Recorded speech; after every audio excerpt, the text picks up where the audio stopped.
I've worked on the disease to please a lot. And as you've heard me say, that in 1989, I had a really big breakthrough with that, reading Gary Zukav's book on intention. So I started literally living an intentional life where I don't make any decisions unless I think about what is my true, pure motivation for doing it, because I do recognize the law of cause and effect that says the intention informs even the cause, so that before you have an action, there is a reason for you taking that action, and the reason for the action is what's going to actually show up in your life on the other end. That's what's going to come back to you, that intention. So that helped me a lot with the disease to please, because I was always giving, and then I was always so thrown when people would come back and ask for more. And I couldn't understand why they were asking for more. Well, people ask for more because your reason for giving it is so that they think that you're nice. That's your real intention. Well, they do think you're nice. They do think you're nice, and that is why they keep coming back. They come back because you're the nice one. You're going to say yes when even you mean no. So you're the person I'm going to call to go pick up my kids when I can't or don't want to, because you're going to say yes even if you don't want to do it. So that's why people keep coming back, when your intention is not really clear. So that took a lot of fear away from me. But at least for me, clarity of intention helped me live a more fearless life. You cannot live a brave life without disappointing some people. But those people who get disappointed, it's really okay. The people who really care for you, the people who are rooting for your rise, will not be disappointed. The only people who are disappointed are people who have their own agenda, and their agenda is not aligned with your agenda. And that's how I make myself brave. I say, well, the people who really care about you, who want you, who are rooting for your rise, those people who are rooting for your rise, they're going to be okay when you say no. I never read any comments that are coming from negative people. If I start to read something and shut it down, I will not take that in. I have a kitchen cabinet, and I've had a kitchen cabinet since the beginning of my career. Different people have been in that kitchen cabinet over the years, but there are a few people who are my resource, who I know are going to tell me the truth. Your cabinet can go through all of those comments, because feedback is great and you can get it immediate now. Your cabinet will go through and they can share with you the things, even that are negative, but that are not mean-spirited. I'd come off the glory and the victory of 25 years of the Oprah show, and was trying to put together the pieces of building a network without the right pieces. I really was trusting other people's ideas about how to do it, and it wasn't until I had the good sense to bring in my own team of people whom I'd been working with for, the past decade, that things start to actually fall into place for me. And one of the great things about, for me, doing interviews all these years on the Oprah show and on OWN, was that I got to learn from other people's mistakes. So I paid really close attention to the stories, and I got to hear everything and everybody, all the theories and all the stories and all the layers and layers of dysfunction, along with people's victories and their triumph. I took it in. I was a student of it. I wasn't just a talk show host. I was a student. I became a student of life, other people's lives, and how to live well by listening to those stories. So I paid real attention.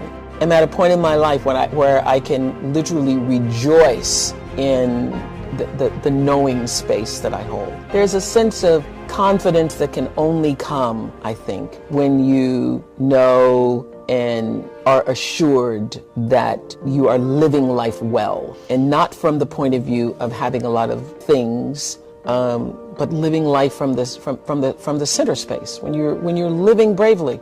When you're living bravely because you're living your truth. It was during my show that I absolutely learned for sure, for myself, through other people's stories, that there really isn't any such thing as failure. And I could see the thread of courage that was required every time you fell down. I could also see that failure was just there to inform you to move in a different direction. It's just there to say, hey, not this way, over here, not over there, wrong place. And once I figured that out, it became easier to be brave. For me, education is about the most important thing, because that is what liberated me. Education is what liberated me. The ability to read saved my life.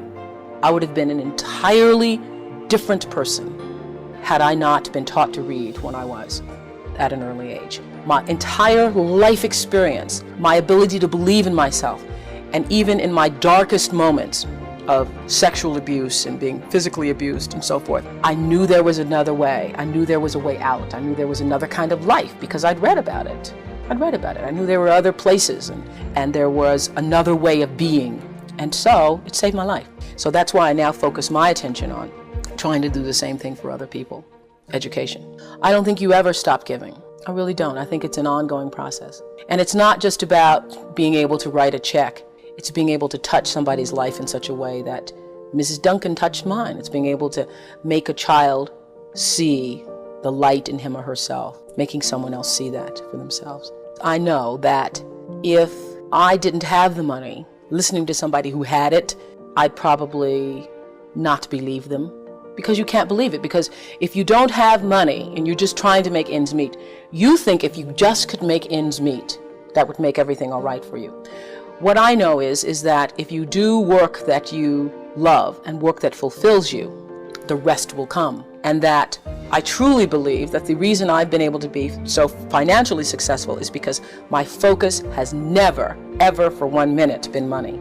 And the fact that the money has come has really surprised me. I've been just really surprised and delighted and very pleased and many times overwhelmed by it. But the money has never been the focus. The reason, I think if you're on the road to success is if you would do your job and not be paid for it. And I would do this job and take on a second job to make ends meet if nobody paid me, just for the opportunity to do it. That's how you know you're doing the right thing.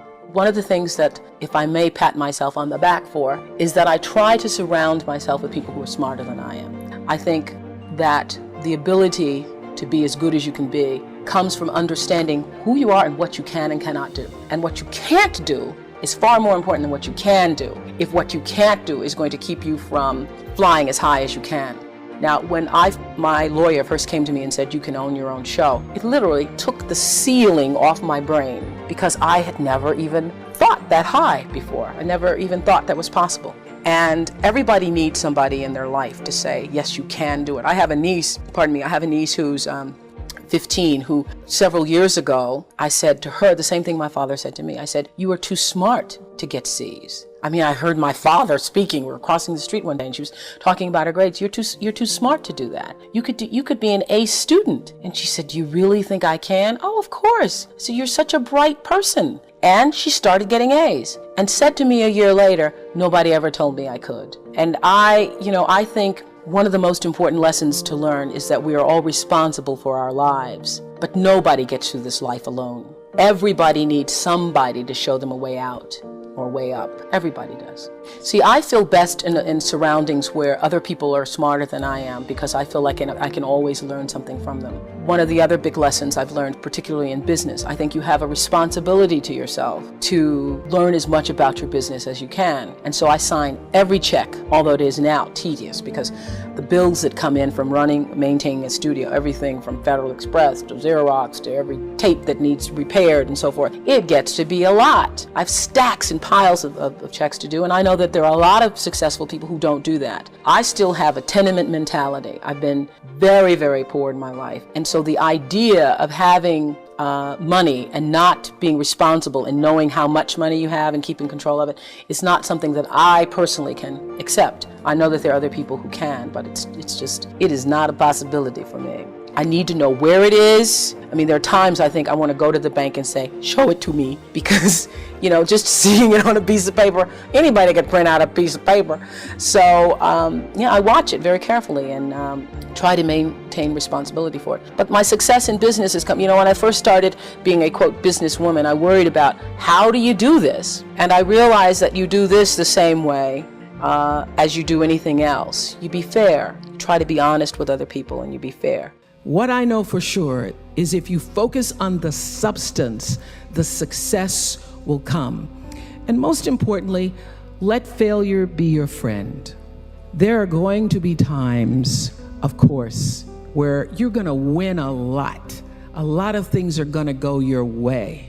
And it's wonderful to bask in that adulation and to feel proud of your successes.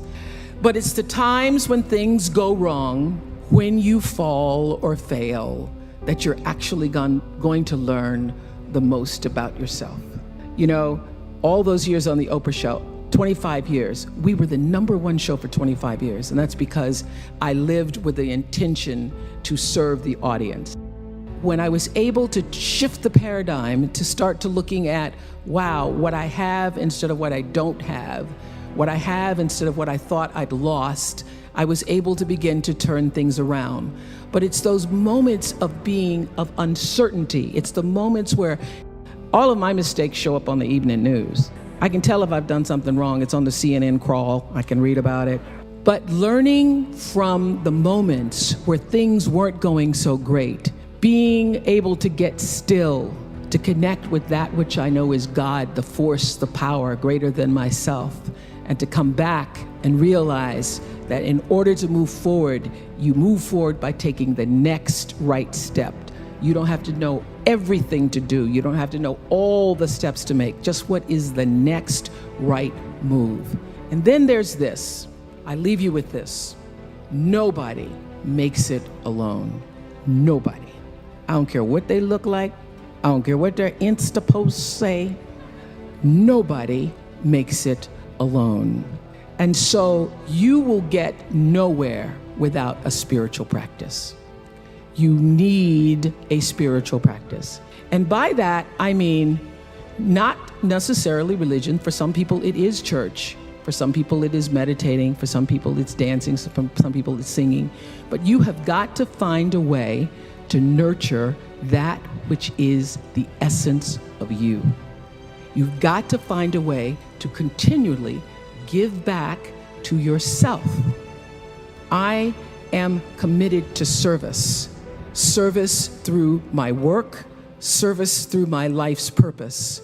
And if you make a commitment, a conscious intention to be committed to the work that you do, to the relationships that you have, your life will unfold with such beauty and grace through that commitment. You know, every day until the very final shows of the Oprah Winfrey show, I would have the producers come in and tell me ahead of time what their intention for every show was, because I figured out around the second year of doing that show that it wasn't just about being on television and performing, that here was this opportunity, this offering I could give to people through the service of a television show to better see themselves through the stories that we're telling, and through those stories help themselves to improve their lives. So I started using television as a tool of service.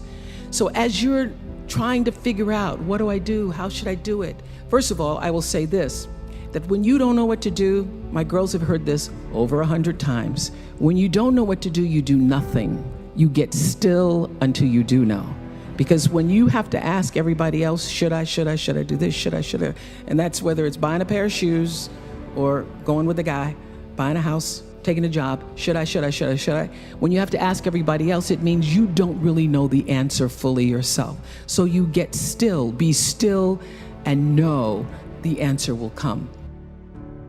So many people are worried about building a brand. I hear kids on social media talking about their brand. And I used to really resent the word when people would say to me, oh, you have this brand, because I never even thought about a brand.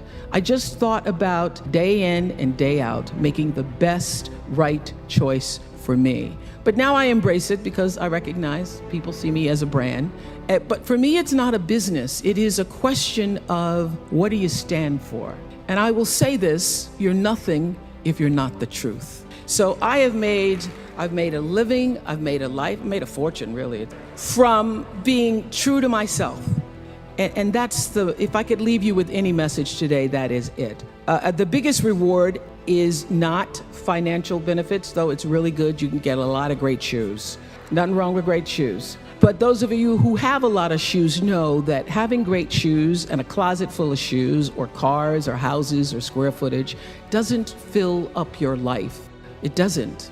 But living a life of substance can. Substance through your service, your offering of your whole self. And the baseline for how do you live a life of substance is whatever is the truth for you. What do you stand for? So when I first started making money, and it was, my salary or my earnings were published all over the place. I mean, the first year I was like, really? Did I make that much money? Oh my God. It was very difficult for me to figure out where my boundaries were because I'd grown up poor and didn't have anything. So it's easy when you don't have anything and people ask you for money. They say, I need $500. You say, I don't have it because I'm just trying to get my rent paid. It's harder when your multi-million-dollar salary is now in the paper and you get a lot of friends and cousins you didn't have before. So how do you set boundaries for yourself? I was having trouble setting boundaries for myself for even strangers. People would just show up at my door in Chicago and say, Oprah, I left my husband, please help me. And I would, because she knows I have it. So what I learned is that, the reason why people keep showing up is because my intention is to make them think that I'm such a nice person that you can ask me for anything. You can get me to do anything. I'm going to say yes. I'm going to say yes. So when Stevie called me this time, I thought I'd try out my first no on Stevie. Let's start big. He wanted me to donate some money to a charity, and I didn't want to donate to the charity because I have my own charities and I care about a lot of people. But the problem is when you have money, everybody thinks you just want to give to everything. So I said to Stevie, no. And as a person who has that disease to please, I was waiting for him then to say, I will never speak to you again. I will never call you. I will never sing a song for you. And he didn't. He just said, okay. Okay? Okay, it's okay? He said, okay, check you later. What I learned from that is many times you will have angst and worry about things.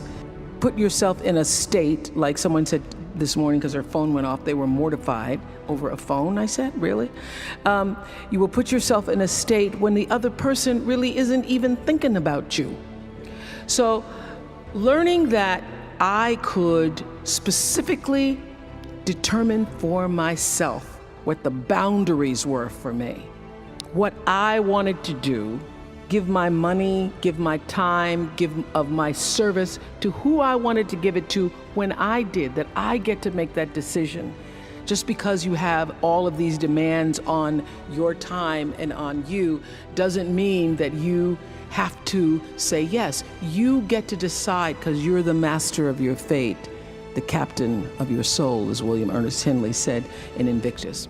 And understanding that really changed the meaning of my life in that I was no longer driven by what other people wanted me to do, but took charge of my own destiny, making choices based upon what do I feel is the next right move for me.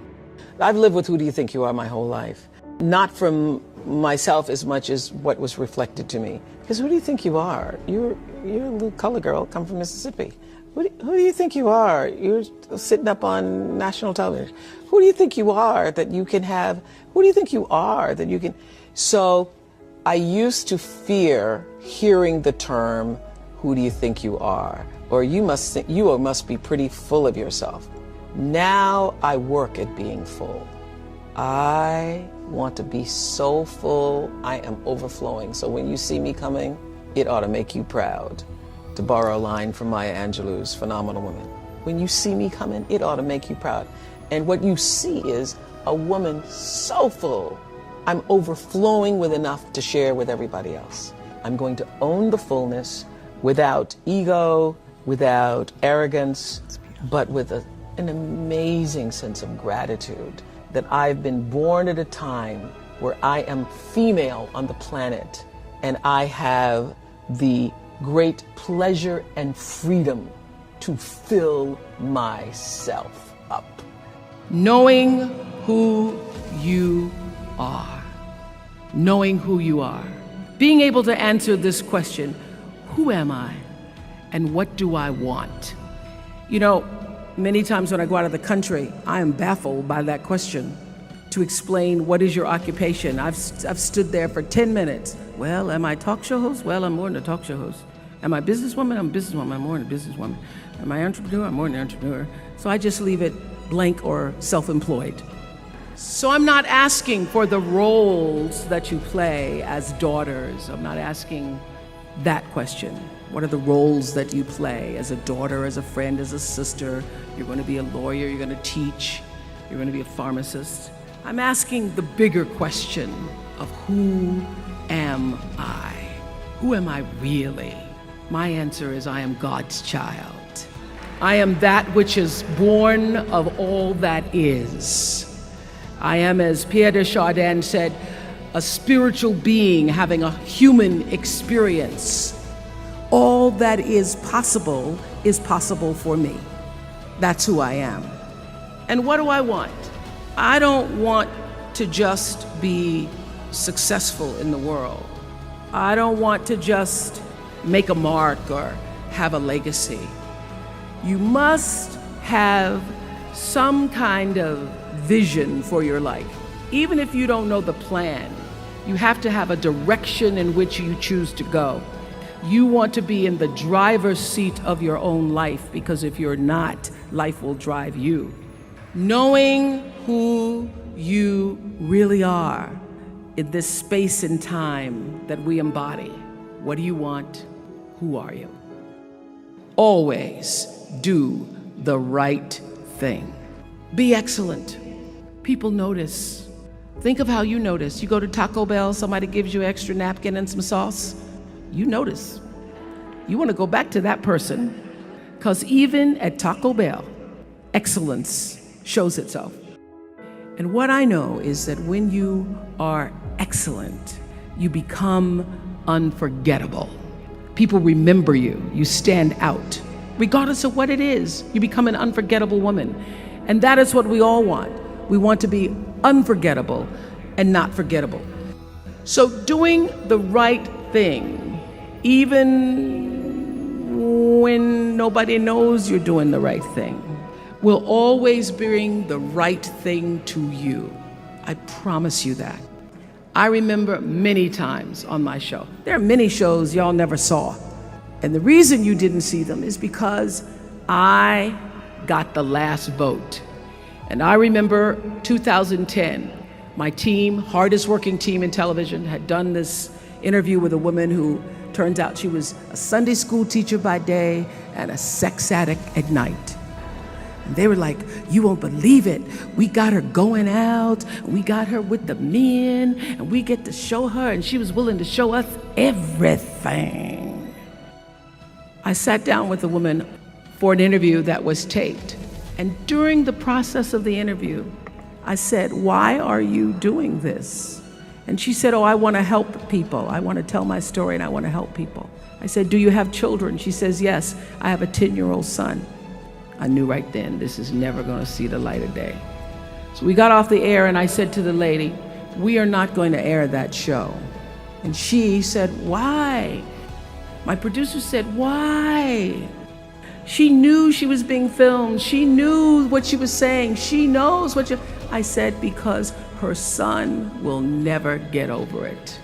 Not worth a rating point to me to know that there's a 10-year-old boy who's destroyed because his mother went on the Oprah Winfrey show and told all her business. You do the right thing, even when other people think it may not be. And oftentimes, when you make a decision to do the right thing, immediately you're faced with doubt. Was that the right thing? Was that the right decision? I don't know, was that the right thing? You always know it's the right thing, when in the end, there is peace. You are rewarded by peace. The most important thing I have come to know in doing the right thing and making the right choices is understanding people don't always like you, and they're not always happy for you. And if you surround yourself with people who are not accustomed to your success, they become fearful. They become scared because you are reflecting back something to them that they don't recognize. Now, they're not going to say, you know, I'm very fearful because you're reflecting back to me something I don't recognize. They're going to say, you know what they're going to say? They're going to say, who she thinks she is. Who she thinks she is.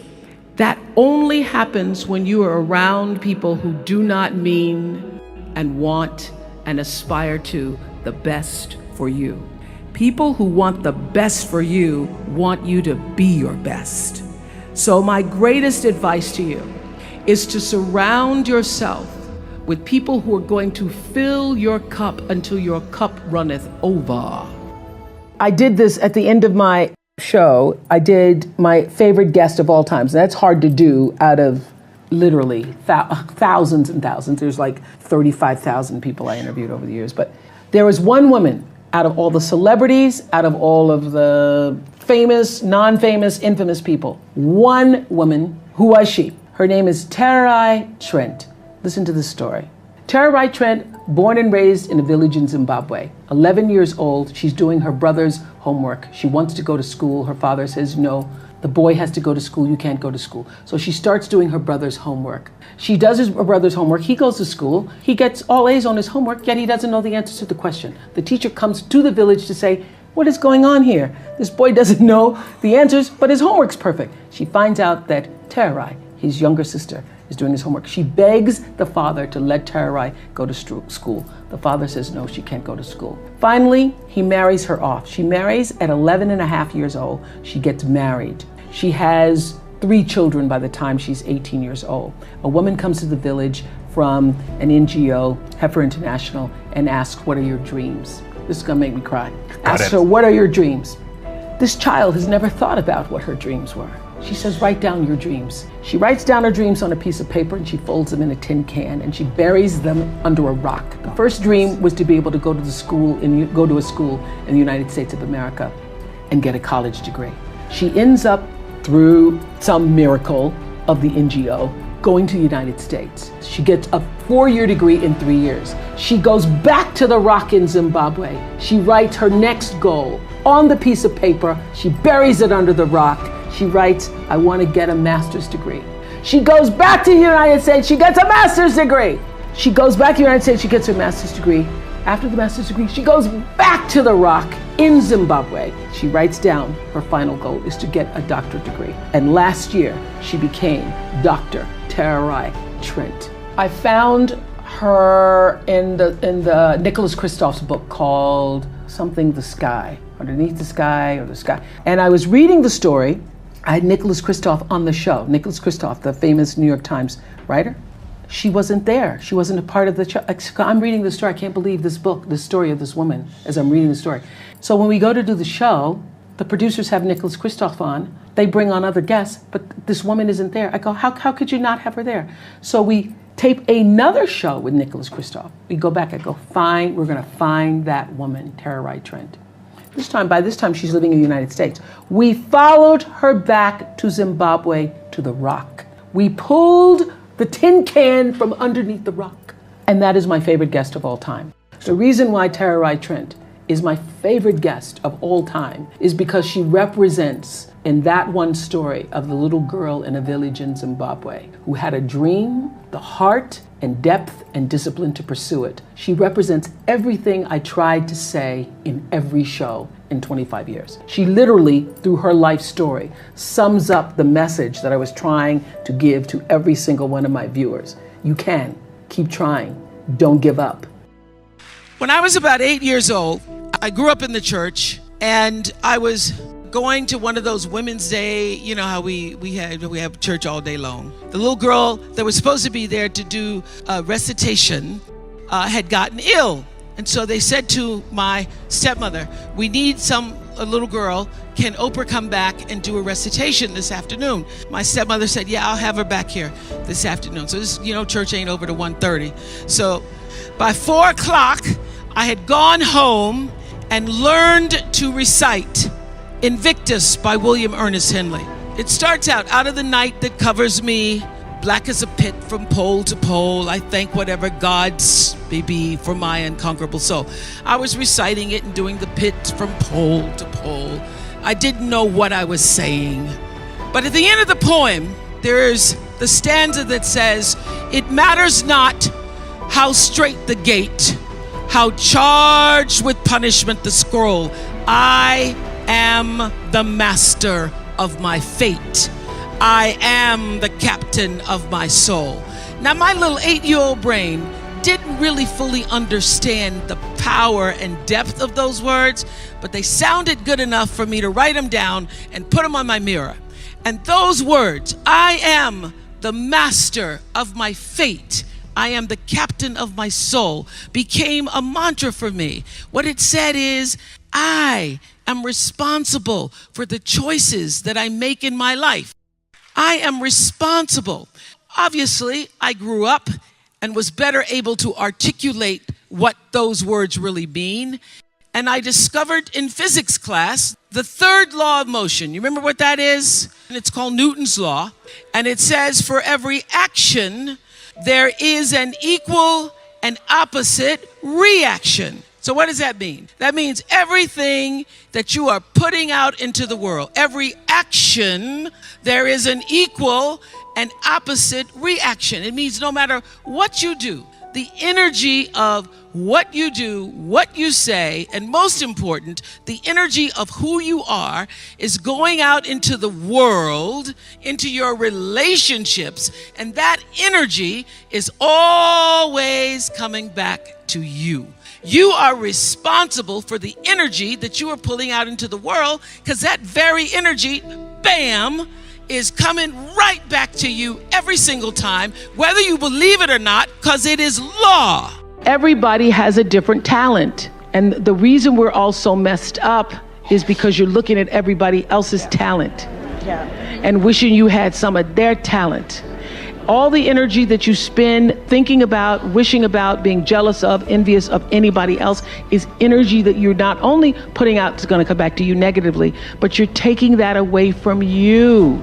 All your energy should be forced on, what do I have to offer? What do I have to give? How can I be used in service? Because Dr. King's message of not everybody can be famous, but everybody can be great, because greatness is determined by service.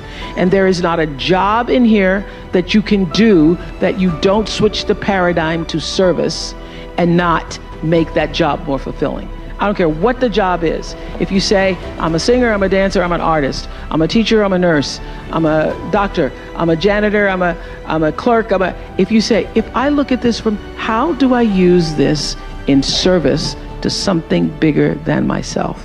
It no longer becomes a job. It becomes an offering to the world. Nobody's journey is seamless or smooth. We all stumble, we all have setbacks. If things go wrong, you hit a dead end, as you will. It's just life's way of saying, time to change course. So ask every failure. This is what I do. Every failure, every crisis, every difficult time, I say, what is this here to teach me? And as soon as you get the lesson, you get to move on. If you really get the lesson, you pass and you don't have to repeat the class. If you don't get the lesson, it shows up wearing another pair of pants or skirt to give you some remedial work. And what I found is that difficulties come when you don't pay attention to life's whisper, because life always whispers to you first. And if you ignore the whisper, sooner or later, you'll get a scream. Whatever you resist persists, but if you ask the right question, not why is this happening, but what is this here to teach me? What is this here to teach me? It puts you in the place and space to get the lesson you need. My friend Eckhart Tolle, who's written this wonderful book called A New Earth, that's all about letting the awareness of who you are stimulate everything that you do. He puts it like this. He says, don't react against a bad situation, merge with that situation instead, and the solution will arise from the challenge. Because surrendering yourself doesn't mean giving up, it means acting with responsibility. Okay, many of you know that, as President Hennessy said, I started this school in Africa. And I founded the school where I'm trying to give South African girls a shot at a future like yours. And I spent 5 years making sure that school would be as beautiful as the students. I wanted every girl to feel her worth reflected in her surroundings. So I checked every blueprint, I picked every pillow, I was looking at the grout in between the bricks, I knew every thread count of the sheets, I chose every girl from the villages, from 9 provinces, and yet last fall I was faced with a crisis I'd never anticipated. I was told that one of the dorm matrons was suspected of sexual abuse. Well, that was, as you can imagine, devastating news. First I cried, actually I sobbed for about a half an hour, and then I said, let's get to it. That's all you get, is a half an hour. You need to focus on the now, what you need to do now. So I contacted a child trauma specialist, I put together a team of investigators, I made sure the girls had counseling and support, and Gail and I got on a plane and flew to South Africa. And the whole time I kept asking that question, what is this here to teach me? And as difficult as that experience has been, I got a lot of lessons. I understand now the mistakes I made because I had been paying attention to all of the wrong things. I built that school from the outside in, when what really mattered was the inside out. So it's a lesson that applies to all of our lives as a whole. What matters most is what's inside. What matters most is the sense of integrity, of quality, and beauty. I got that lesson. And what I know is that the girls came away with something too. They've emerged from this more resilient and knowing that their voices have power. Life has dreamed a dream for you. And your goal, your number one job is to figure out what that dream is and align yourself with the dream, because the dream cannot come to you unless you're willing to meet it energetically in the same place. So if your energy is off, which I say to my girls all the time, they could teach this class right now, on being in flow. If you are not in flow with God's dream for you, with life's dream for you, if you are out of order, if you are out of sync, it cannot come to you. It will not come. Because the whole purpose of your life is to line yourself up with the purpose. And so if you are operating in fear, if you are operating in jealousy, jealousy will kill you. When you are synced up with life, life just gives to you. It opens doors, it creates experiences, it allows you to meet people, things show up you never thought were going to show up, and you are doing what is the purpose of your soul being. I have paid attention to my life because I understand that my life, just like your life, is always speaking to you, where you are, in the language, with the people, with the circumstances and experiences that you can understand and interpret if you are willing to see that always life, God, is speaking to you. Now, it took me a while to actually really get this and to understand it, but once I did, I started paying attention to everything. Letting go of energy that's clouding your vision and holding you back. It's a life practice that I learned long ago that has freed me so many ways. It's a fact that holding grudges against somebody who's done you wrong, or replaying, revisiting hurtful situations in your head over and over, only weighs you down and prevents you from being who you're meant to be right now, because you're still energetically holding on to the past. The energy that you put into constantly rewinding to the resentment. Why did they do that? Why did they say that to me? I didn't deserve to be treated that way. All of that only keeps you stuck. It will never change what happened. You've got to press stop and reject the urge to keep replaying so that you can then fast forward into the now for yourself. You know, a lot of people think that holding on to things that disempowered them is going to somehow magically turn it around. As I said in my message a couple of weeks ago about forgiveness, you have to release the notion, give up the hope that the past could have been any different. And you also must release the idea that people would do what you might do in any given instance. This is a big one. I had to learn and relearn before I actually got it. Expecting people to do what you would do in a situation only leads to your disappointment, not theirs. They're going on with their life. So let people be who they are, and either you accept it or you don't. Not doing that keeps you stuck in a circumstance that actually costs you time, costs you energy. And I can guarantee that oftentimes the person on the other side of the bitterness you're holding on to, they're not even thinking about you. In fact, they probably have just moved on. They certainly aren't obsessing the way you are. Think of it like letting go of any bad habit that just doesn't serve your well-being. Not an easy task. Taking the road to a more enlightened, healthy existence never is. So this is what I want to ask you to ask yourself. Why am I holding on to this? How is this serving me? And really think about the answer. Maybe it makes you feel validated. Maybe it makes you feel righteous. Or maybe taking on the pain is your way of recognizing the injustice so that even though it won't be made right, it can at least not be forgotten.